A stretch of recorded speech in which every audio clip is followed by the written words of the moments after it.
नमस्कार। हमारा देश और पूरा विश्व आज कोविड-19 की चुनौती का सामना कर रहा है। कोविड-19 अभी खत्म नहीं हुआ है। ऐसे में हमारा फर्ज है कि हम सतर्क रहें। इसलिए जब तक दवाई नहीं तब तक कोई ढिलाई नहीं।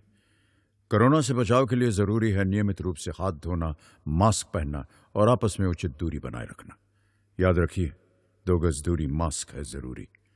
खांसी, बुखार या सांस लेने में कठिनाई होने पर हेल्पलाइन नंबर 1075 पर संपर्क करें।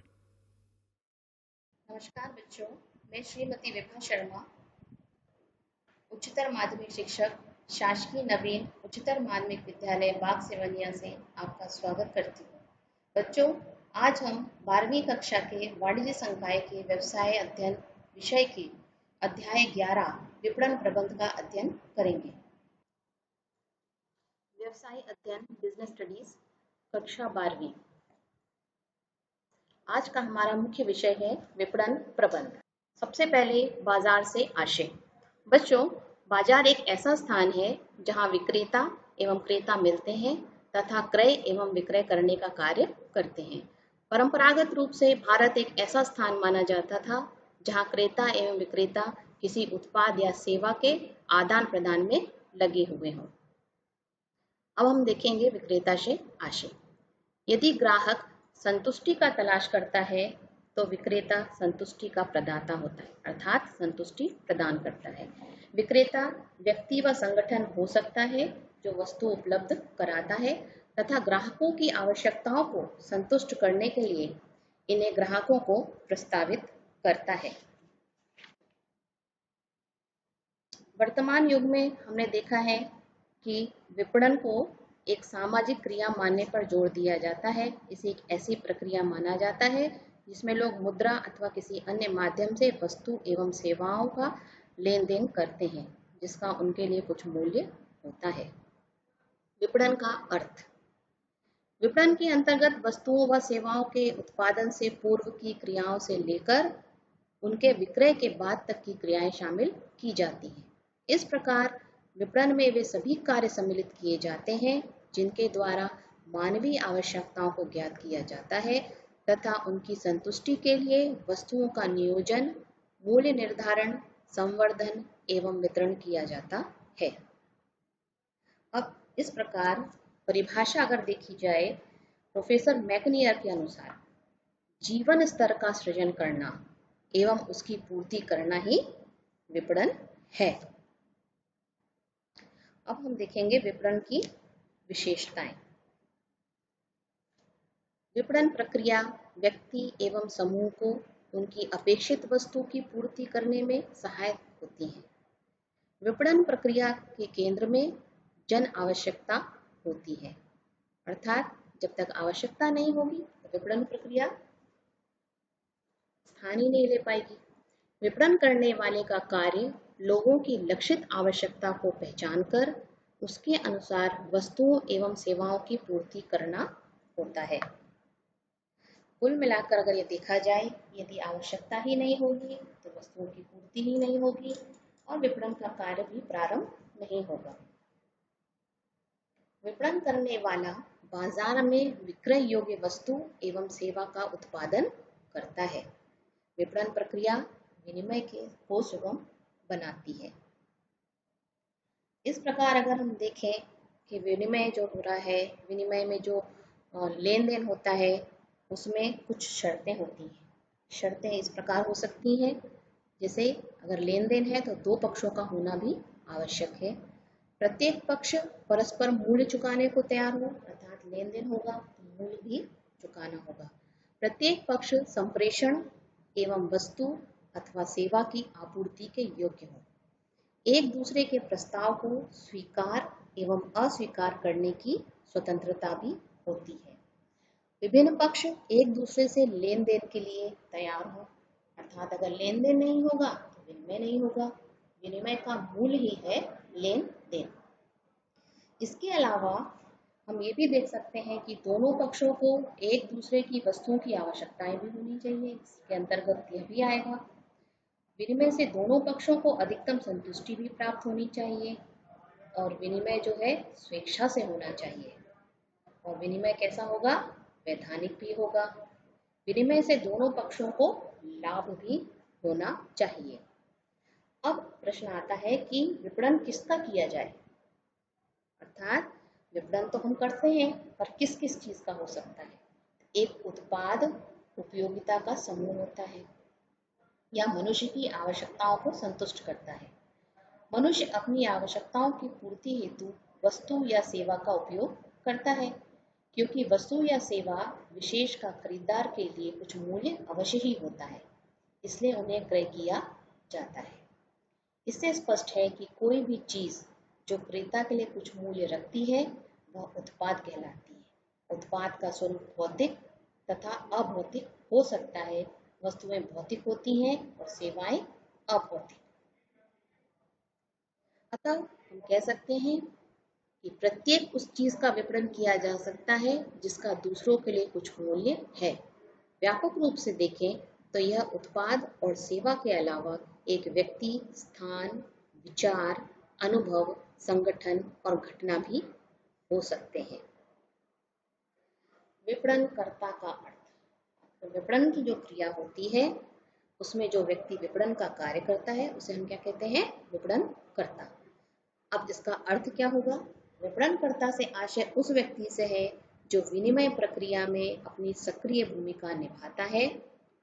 वस्तुओं एवं सेवाओं के उत्पादों एवं उनके उपभोक्ताओं के बीच हस्तांतरण की क्रियाओं को विपणनकर्ता के माध्यम से ही संपन्न किया जाता है। विपणनकर्ता विनिमय के प्रत्येक स्तर पर अलग अलग रूपों में पाया जाता है। संक्षेप में, प्रत्येक वह व्यक्ति जो विनिमय प्रक्रिया में सक्रिय भूमिका निभाता है उसे विपणनकर्ता कहते हैं। अर्थात विपणनकर्ता से आशय उस व्यक्ति से है जो विनिमय प्रक्रिया में अपनी सक्रिय भूमिका निभाता है। लेन देन का कार्य प्रत्यक्ष रूप से रहकर या अप्रत्यक्ष रूप से रहकर करता है। विपणन कार्य से आशय। अब विपणन कार्य क्या है? उत्पादक से उपभोक्ता तक वस्तु पहुंचाने में जो विभिन्न क्रियाएं करनी पड़ती हैं उन्हें विपणन कार्य के नाम से जाना जाता है। दूसरे शब्दों में यह भी कहा जा सकता है कि एकत्रीकरण यानी वस्तुओं का एकत्रीकरण, वितरण यानी जो वस्तुएं हमने उत्पादित कर दी हैं उनका वितरण, तथा समानीकरण के कार्य को कुशलता पूर्वक करने के लिए जिन विशेष कार्यों को करना पड़ता है उन्हें विपणन कार्य के नाम से जाना जाता है। विपणन कार्यों में मुख्य रूप से संग्रह, वित्त प्रबंध, क्रय, विक्रय, यातायात, जोखिम वहन, प्रमाणीकरण आदि को शामिल किया जाता है। विपणन कार्य उत्पादक, मध्यस्थ तथा उपभोक्ताओं द्वारा किए जाते हैं। अर्थात विपणन का कार्य 3 लोगों के बीच संपन्न होता है। पहला होता है उत्पादक और बीच में होता है मध्यस्थ जो वस्तु को उत्पादक से उपभोक्ताओं तक पहुंचाता है। इन तीनों के साथ मिलकर के विपणन कार्य पूर्ण होता है। विपणन के कार्यों का वर्गीकरण। विपणन के जो कार्य हैं उनको हम 3 रूप में विभाजित कर सकते हैं। मतलब विपणन का जो कार्य है वो 3 प्रकार से पूर्ण किया जाता है। पहला है विनिमय संबंधी कार्य। विनिमय अर्थात लेन देन। विनिमय संबंधी कार्य अर्थात किसी वस्तु का स्वामित्व हस्तांतरण ही विनिमय कार्य कहलाता है। यह विपणन के लिए आवश्यक है। स्वामित्व का हस्तांतरण मुख्यतः क्रय एवं विक्रय के द्वारा होता है। इनका विवरण निम्नानुसार है। पहला है उत्पादन नियोजन, अर्थात उत्पादन का नियोजन करना। प्रत्येक उपक्रम बाजार में वस्तुओं को विक्रय हेतु प्रस्तुत करती है। वस्तुएं या सेवाएं बाजार में उपभोक्ताओं की संतुष्टि के लिए प्रस्तुत की जाती है। इस प्रकार कौन सी वस्तुओं को बाजार में बेचा जाए इसका समाधान उत्पादन नियोजन के द्वारा ही किया जा सकता है। इसके बाद विक्रय। उत्पादन का नियोजन हो गया, वस्तु का निर्माण हो गया, अब जो है उसका विक्रय किया जाएगा। विक्रय को हम समस्त विपणन कार्यों की आधारशिला कह सकते हैं। यदि किसी वस्तु का विक्रय ना हो तो उत्पादन बेजान हो जाता है। बिना विक्रय के उत्पादन को दीर्घ काल तक किसी भी दशा में चालू नहीं रखा जा सकता है। यह विपणन का सबसे महत्वपूर्ण कार्य है। विक्रय का कार्य प्रत्यक्ष अथवा अप्रत्यक्ष किसी भी प्रकार किया जा सकता है। विपणन के कार्यों का तीसरा मुख्य बिंदु है क्रय एवं एकत्रीकरण। क्रय विपणन भी विक्रय क्रिया की सहायक है। कुछ व्यापारी वस्तुओं का विक्रय करने के लिए पहले उसका क्रय करते हैं।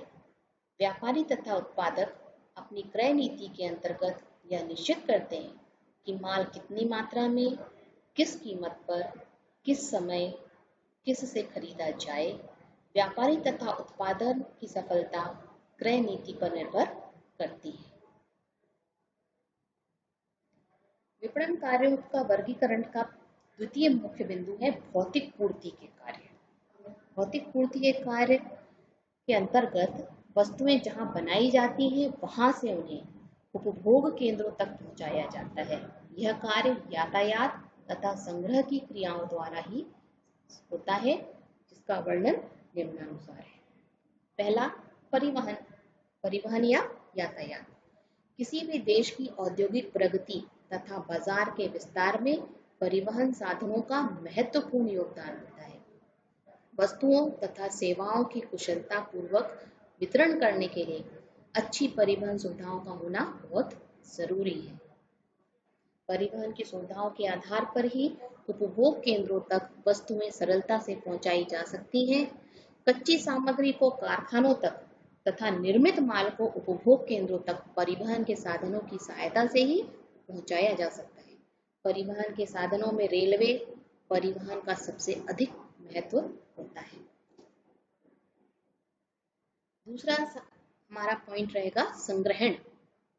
संग्रहण के अंतर्गत वस्तुओं को उस समय से जबकि उनका उत्पादन होता है तब तक सुरक्षित रखा जाता है जबकि उनका उपयोग किया जाए।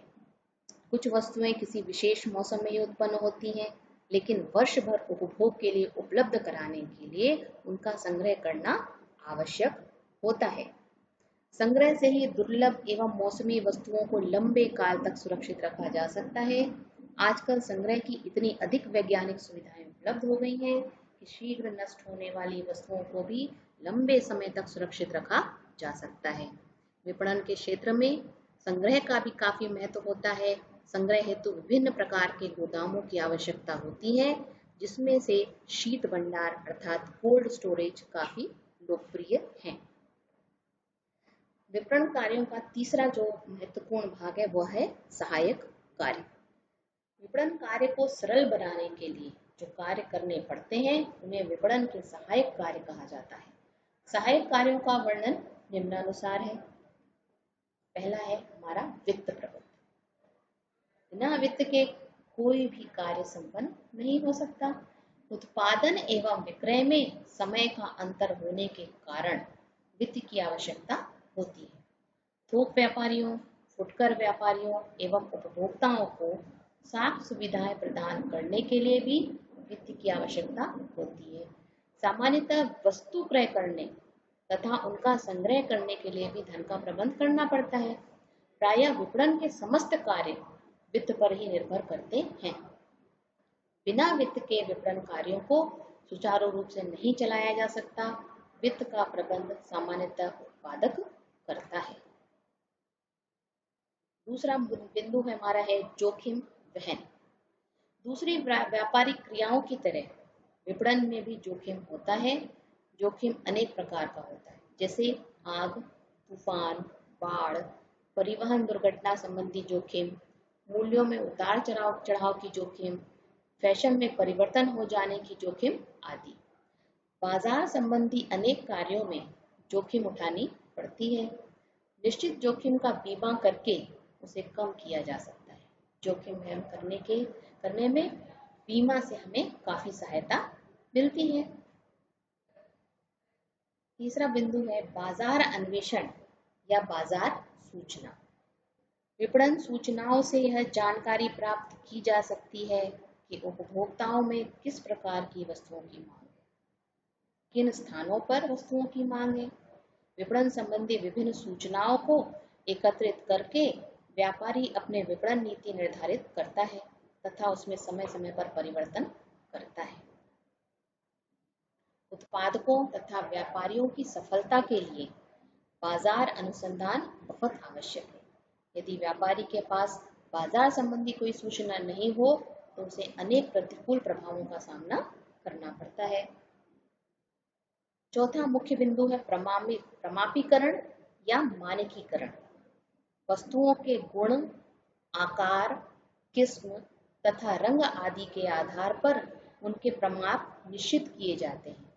यदि किसी वस्तु का मानकीकरण हो जाता है तो उसे जनता का आसानी से विश्वास मिल जाता है।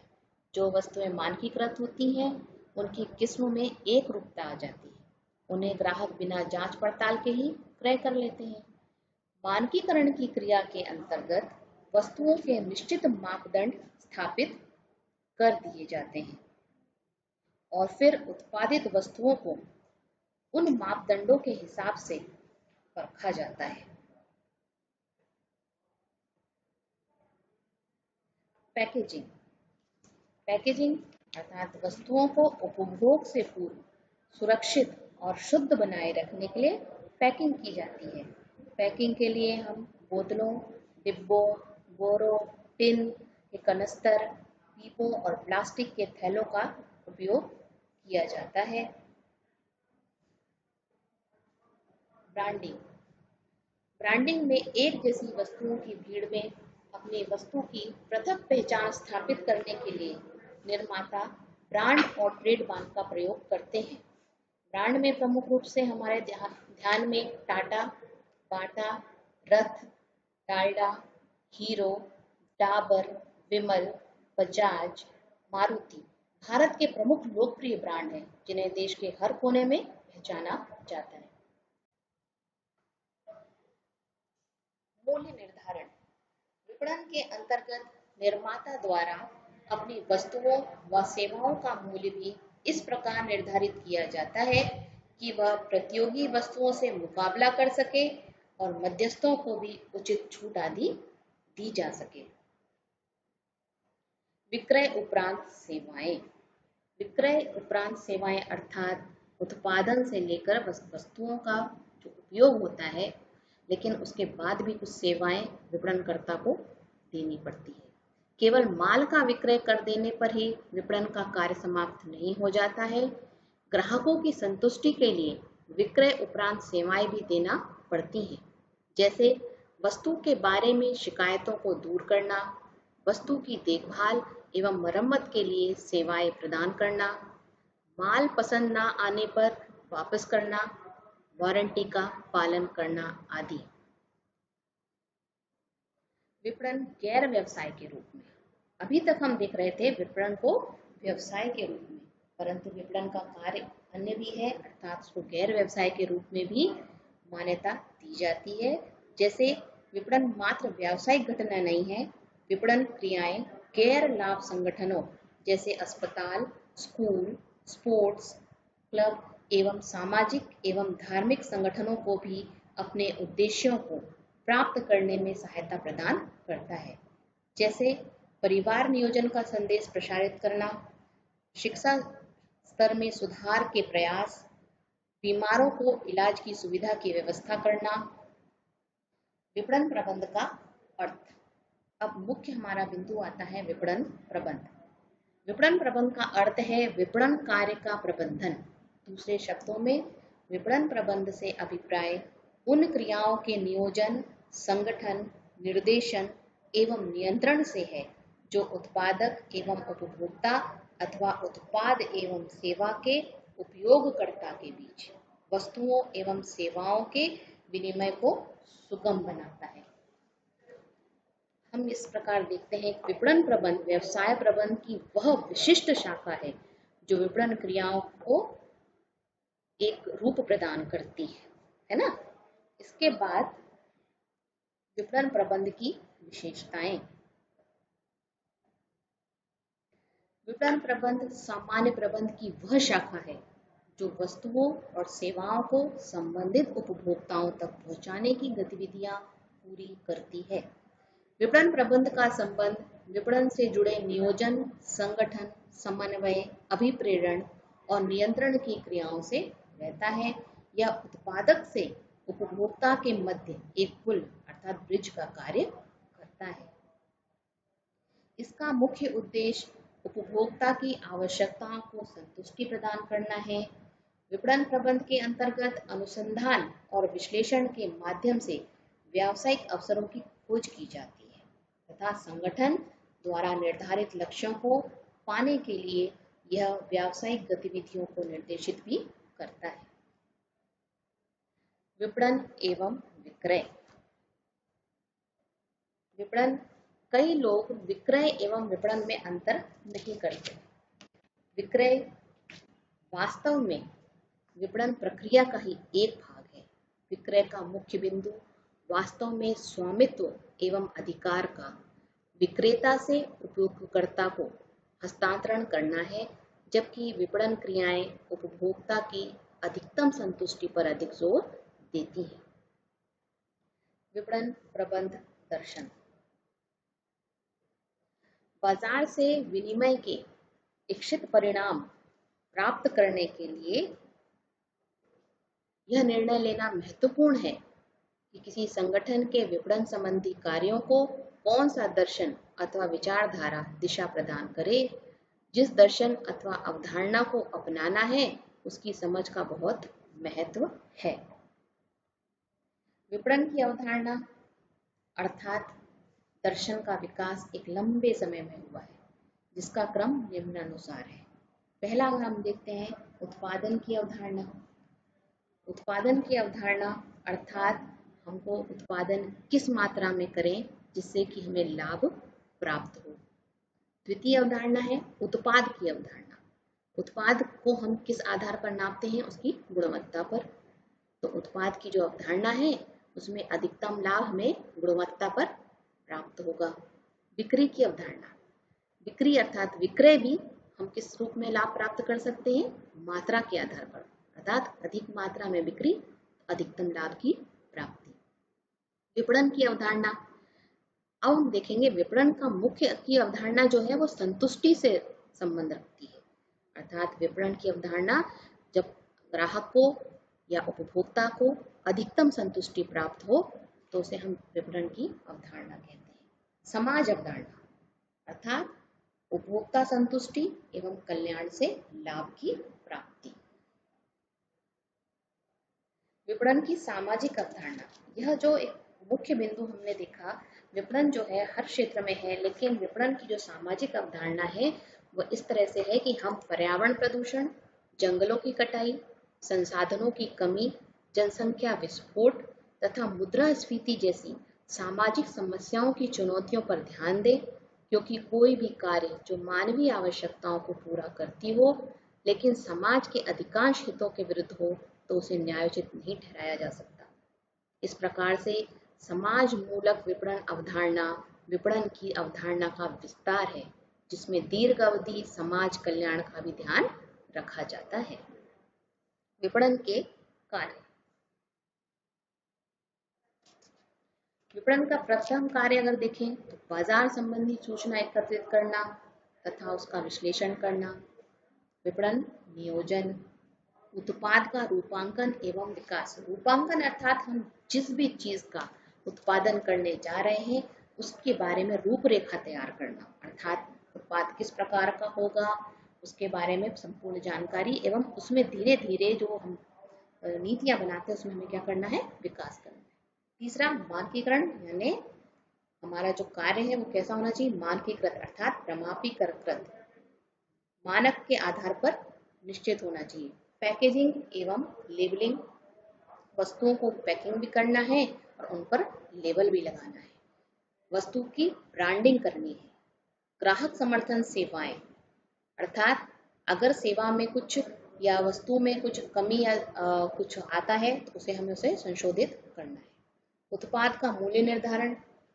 मूल्य निर्धारण इसलिए ताकि हमें उससे अधिकतम लाभ प्राप्त हो सके। संवर्धन, यानी जो हमने वस्तु का निर्माण किया है या उत्पादन किया है या उत्पादन से पूर्व कच्चा माल है उसे हमें संवर्धित करना है या संभाल कर रखना है। वस्तु को वितरित करना है। वस्तु के वितरण में हमको किस चीज की आवश्यकता पड़ेगी, परिवहन। फिर इसके बाद हमारा पॉइंट आता है परिवहन। फिर आता है संग्रहण एवं भंडारण। विपणन की भूमिका या महत्व। वर्तमान में विपणन का महत्व केवल उत्पादकों एवं व्यापारियों के लिए ही नहीं है, अपितु उपभोक्ताओं एवं अर्थव्यवस्था के लिए भी है। विपणन की भूमिका या महत्व अथवा विपणन प्रबंध की महत्ता का अध्ययन निम्नांकित बिंदुओं में किया जा सकता है। पहला है उत्पाद नियोजन एवं निर्णय में सहायक, अर्थात आजकल हम उत्पाद संबंधी निर्णय यह सोचकर लेते हैं कि उपभोक्ता किस प्रकार की वस्तु चाहता है, किस मात्रा में चाहता है, किस मूल्य पर चाहता है।